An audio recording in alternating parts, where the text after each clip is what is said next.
गाडीला आणि रोडला वंदन करून नतमस्तक का होतोय हे समजण्यासाठी हा व्हिडिओ तुम्हाला संपूर्ण बघायला लागेल. हा व्हिडिओ आहे स्पिटी व्हॅली टूरच्या चंद्रलेकच्या प्रवासाचा. चंद्रतालला निघालोय आणि चंद्रतालवरून मनाली.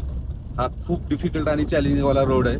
सकाळची सुरुवात काजावरून केली होती आणि तिकडचा हा सगळ्यात चांगला रोड आहे असं मी बोलू शकतो. फायनली चंद्रताल लेकच्या गेटला पोहोचलो.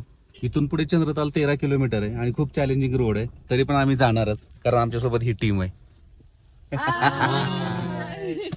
कम ऑन गाईज, चंद्रताल लेक जवळ आलाय. बेस कॅम्पला गाडी पार्क करून आम्ही जोशाने चालत होतो.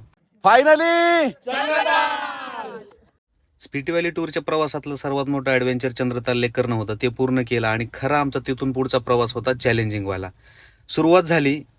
जगातला सगळ्यात धोकादायक रस्त्यापैकी हा एक रस्ता. या रस्त्याला भरपूर असे पॉइंट आहेत जिथे तुम्हाला एक चूक बर्बाद करू शकते. हिमाचल प्रदेश में आपका स्वागत है. हिमाचलच्या बकऱ्या बघा. चंद्रताल तू मनाली प्रवासात जर जास्त कोण भेटला असेल तर आम्हाला ह्या बकऱ्या. तिथून पुढे चाच्याच्या ढाब्याला जेवलो.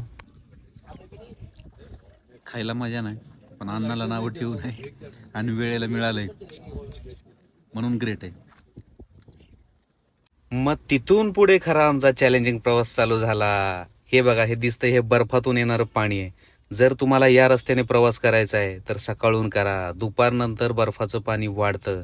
असे 24 वॉटर क्रॉसिंग आहेत आणि सगळ्यात मोठी वॉटर क्रॉसिंग आमची आत्ता होती.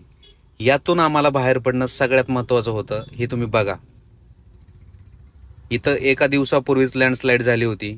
बीआरओने हा रस्ता चालू केला होता. बीआरओ सगळ्यात बेस्ट काम करते. मला तर वाटतं देशभरातले सगळे रस्ते बीआरओला बनवायला दिले पाहिजे. तो पण रस्ता आम्ही क्रॉस करून पुढे आलो. अशी ठिकाणं होती, मला तिकडचे व्हिडिओ काढता आले नाही कारण ड्रायव्हिंगवर फोकस होता. आणि फायनल आम्ही बीआरओच्या चेकपोस्टला पोहोचलो रोहतांग पासच्या जवळ. तर आता तुम्हाला समजलं असेल मी गाडीला आणि रस्त्याला का नतमस्तक झालो. रस्त्याला ह्याच्यासाठी की इथून पुढे चांगला रस्ता चालू झाला होता आणि गाडीला याच्यासाठी की गाडीने आम्हाला सुखरूप बाहेर आणलं होतं.